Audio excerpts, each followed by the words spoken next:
Hello guys, welcome back to my channel. এই শাড়িটা আমি নিয়েছি মিশো থেকে। এত অপূর্ব কালার আর এত বড় শাড়িটা, মানে সত্যি কল্পনার বাইরে যে এত ভালো মিশোর থেকে পাওয়া যায়। আর এই ব্লাউজটা কাস্টমাইজ করেছি আমি শতরূপা থেকে, লিঙ্ক চাইলে কমেন্ট করো। Hello guys, welcome back to my channel. একটু আগে জাস্ট আমার সাথে একটা এত খারাপ জিনিস হলো, হয়তো শুনতে অতটা খারাপ লাগবে না, বাট আমার জন্য ভাই অনেক। আমি হচ্ছে ফার্স্টে অ্যাকচুয়ালি মেয়েকে রেডি করছিলাম, তো ভেবেছিলাম গেট রেডি উইথ মি একটা বানাবো, বাট সেটা হয়ে ওঠেনি। তো আমি ভেবেছিলাম কি যে ঠিক আছে আমি মানে মেকআপটা করে আট পরে শাড়ি পরবো, তো ওটার একটা সুন্দর ভিডিও বানাবো। ভিডিওটা যেই জাস্ট মানে বানাবো বলে ভাবলাম,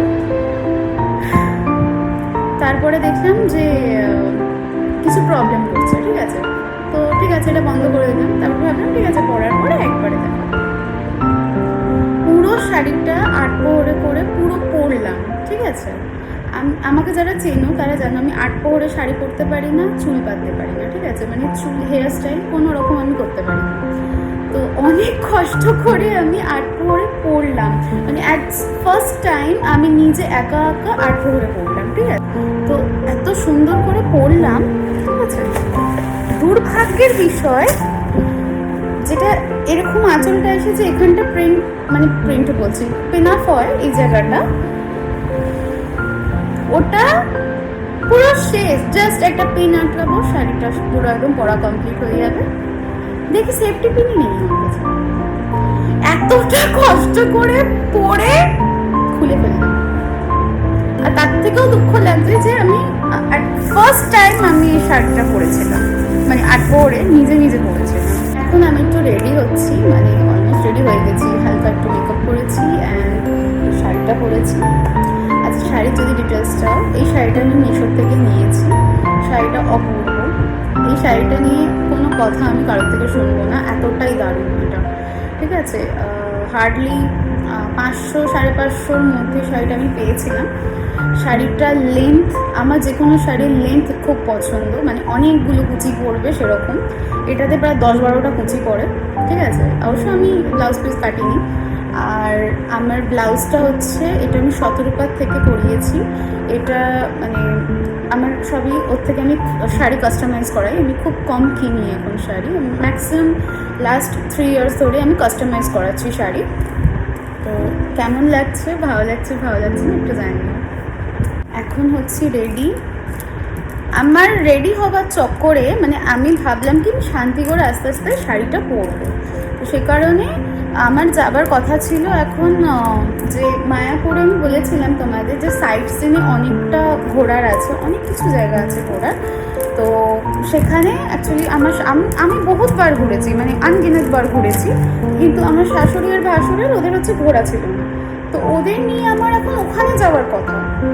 তো আমি ভাবলাম যে ঠিক আছে, আমি তো মানে অনেকবার ঘুরেছি, মানে মুখস্থ হয়ে গেছে সব জায়গা। তো আনলাম ঠিক আছে, তো বেবুকে বললাম তোমরা নিয়ে চলে যাও, আমি আস্তে আস্তে বরঞ্চ রেডি হই, আমার একটা তাহলে ভিডিও বানানো হয়ে যাবে। কিছু বলেন না।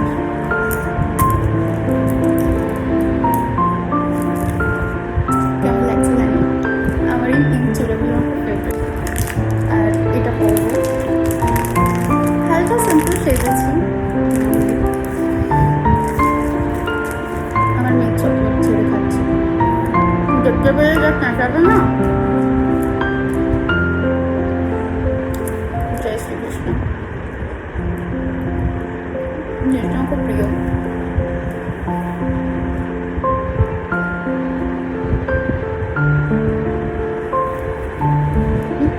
ক্যারা বেরোচ্ছে।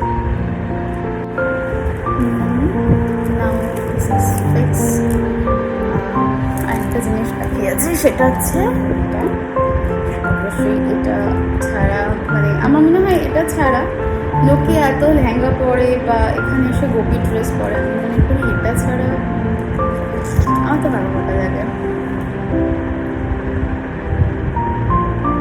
আমি লাস্ট টাইম যখন এসেছিলাম না, আমি অ্যাকচুয়ালি এখানে আমি লাস্ট টাইম যখন এসেছিলাম আমি তখন এটা কিনে নিয়ে যাই। অ্যাকচুয়ালি জায়গাটা এত ছোটো না, এটা করা যাচ্ছে না।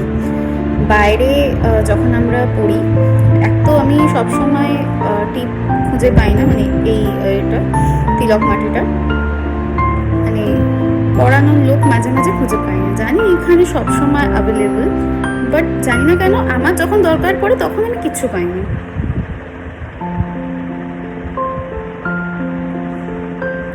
তো সে কারণে এবারে যখন আমি এসছিলাম আমি একদম শিওর হয়ে এসেছিলাম যে ঠিক, মানে এবারে সরি লাস্ট টাইম যখন আমি এসেছিলাম পুরো শিওর হয়ে এসেছিলাম যে এটা আমার চাই।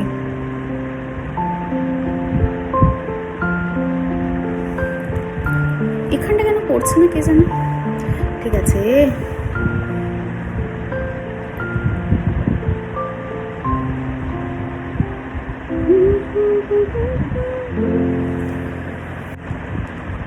আমি যখন লাস্ট টাইম এসেছিলাম তখন আমি ভেবেই নিয়েছিলাম যে আমি অন্তত এটা কিনে নিয়ে যাব, বিকজ আমার খুব ভালো লাগে তিলক মাটি পড়তে, সত্যি কথা বলতে।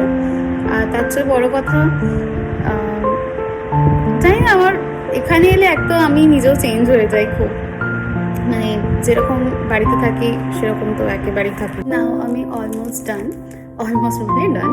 ওরা ওখান থেকে ঘুরে যাবে হচ্ছে আরতি দেখতে, সন্ধ্যে 6:30 আরতি স্টার্ট। জানি না এখন কটা বাজে, মেবি টাইমিং হয়ে গেছে না, এখনো বাকি আছে, এখন 6টাই বাজেনি। তো ওরা ওখান থেকে যাবে হচ্ছে আরতি দেখতে, তো আমি ওখানে ইসকনের ভেতর গিয়ে জয়েন করবো, ওখানে চন্দ্রোদয় মন্দিরে। তো জানি ভালো করে ভিডিওটা বানাতে পারিনি, বাট তাও একটা লাইক তো আশা করি করে দিল। নেক্সট ডেটটা ভালো হবে, প্রমিস। ভাবলাম একটু চুলটা বেঁধে নিই, বিকজ কি হয় চন্দ্রোদয় মন্দিরে কিছু নিয়মকানুন আছে, যেমন এখানে মন্দিরে অবভিয়াসলি এখানে স্লিভলেস বাগেরা পরা যায় না, মানে মোটামুটি আমাকে চেনো আমি স্লিভলেস ছাড়া কিছুই তেমন একটা পরি না, কিন্তু এখানে আমি জিনিসগুলো খুব মানি। ঠিক আছে, এখানে স্লিভলেস পরা যায় না, আর অন্যান্য অনেক ব্যাপার আছে, চুল খুলে যাওয়া যায় না। তো ওই জন্য ভাবলাম চুলটা বেঁধে নিই, দ্যাটস দ্য লুক।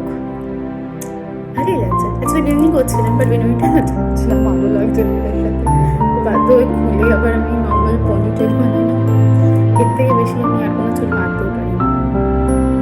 সব থেকে সমস্যার বিষয় হচ্ছে এটাই, আমি মোটামুটি এভরিথিং জানি, কিছু বাদ নেই। ঠিক আছে, বিশেষ করে এই দিক থেকে, মানে সাজুগুজুর দিক থেকে।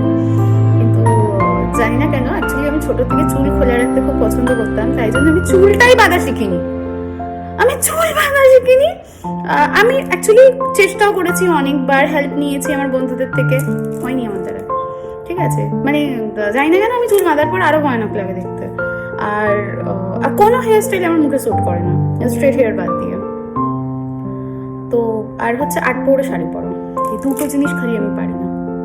অনেক চেষ্টা করেছি, আজকে তো অলমোস্ট সফলও হয়ে গেছিলাম, তো একটা সেফটি পিন ঝুলিয়ে দিল। মানে ভগবান চাই না যে আমি 8 পরে শাড়ি নিজে নিজে পরি। কি বকছি, সিঁদুরটাও পরিনি বলতে পরেছিলাম, বাট আমি একটু ভেতর করে আজকাল পরছি, তো সেইভাবে দেখা যাচ্ছে না। তার উপরে আমি মারুন কালার পরি, জানি মারুন কালার মেবি পরে না কি না বলতে পারবো না, বাট মারুন আমার পছন্দ, আমি পরি। আর এখান থেকে চুল উঠতে আরম্ভ হয়ে গেছে রীতিমতো, এটাকে করে ভেতর দিকে পড়ছি এখন। মানে সিরিয়াসলি এটা সব, মানে আমার মনে হয় যত বিবাহিত মেয়েরা আছে সকলের প্রবলেম এটা। সিরিয়াসলি পড়তে পড়তে পড়তে পড়তে নিজের চুল পুরো ফাঁকা হয়ে গেছে, মানে দেখে বোঝাই যাচ্ছে পুরো ফাঁকা হয়ে গেছে এই জায়গাটা। ভিডিওগুলো কেমন লাগছে অবশ্যই জানিও। ওয়ান অফ ফেভারিট পারফিউম আমার, আর এটা আমাকে গিফট করেছিল জন্মদিনে আমার বেস্ট ফ্রেন্ড, সেটা হচ্ছে সানা, আমার খুব ভালো বন্ধু। আর এটাও আমাকে অ্যাকচুয়ালি, এটা ফার্স্ট টাইম যখন এটা স্মেল করেছিলাম, এটা বেলা ভিটার ডেট, ঠিক আছে, ডেট ওয়েমেন, এটা ফার্স্ট দিন স্মেল করেছি। মানে আমার যে ফ্রেগরেন্সটা অ্যাকচুয়ালি ভালো লেগে যায় সেটাকে আমি সেই ভূতের মতো শুনতে থাকি, মানে এত ভালো লেগেছে, মানে বলার কথা না। তো এটাও আমাকে বার্থডেতে গিফট করেছিল। নট অনলি দ্যাট, ও একটা মানে কোনোদিন অন্য কোনো দিন শেয়ার করবো যদি আমার কাছে ভিডিওটা থেকে থাকে। ও একটা বস্তা এনেছিল গিফটসের, খালি মানে বস্তাটা হবে আমার এতখানি অবধি হবে, এতটা হবে, হ্যাঁ এতটা হবে, মানে প্রায় 108টা গিফট ছিল ওদের মধ্যে। তো তার মধ্যে ওয়ান অফ দেম। আরেকটা জিনিস, এটা হচ্ছে সন্ধ্যের ভিউ, কি দারুণ না? মানে আমি কেন পাগল, মানে মোটামুটি এখানে যারা এসছে আমার রেকমেন্ডে তারা বুঝে গেছে আমি কেন পাগল এই জায়গাটার প্রতি। অ্যাকচুয়ালি কলকাতায় আমরা থাকি, তো কলকাতায় কি সবসময় ওই শোর সারাবা এ টাইপের হতে থাকে, আর এখানটা এত পিসফুল, মানে বলার কথা না। তো আমাদের ভীষণ ফেভারিট জায়গা এটা। আর এখানে সন্ধ্যা দেখাচ্ছি, হাজার একটা মানুষের ভিড় থাকে এখানে, সবাই ঘুরতে আসে। এই জায়গাটা তো মানে ফুলের সম্ভার, আমি এর আগে বহুত দেখিয়েছি। ওইখানে আমার গাড়ি দাঁড়িয়ে, এই যে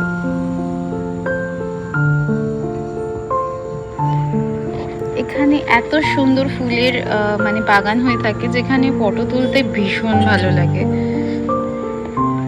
ভিডিওটা কেমন লাগছে, ভালো লাগছে কি ভালো লাগছে না সেটাও বলো।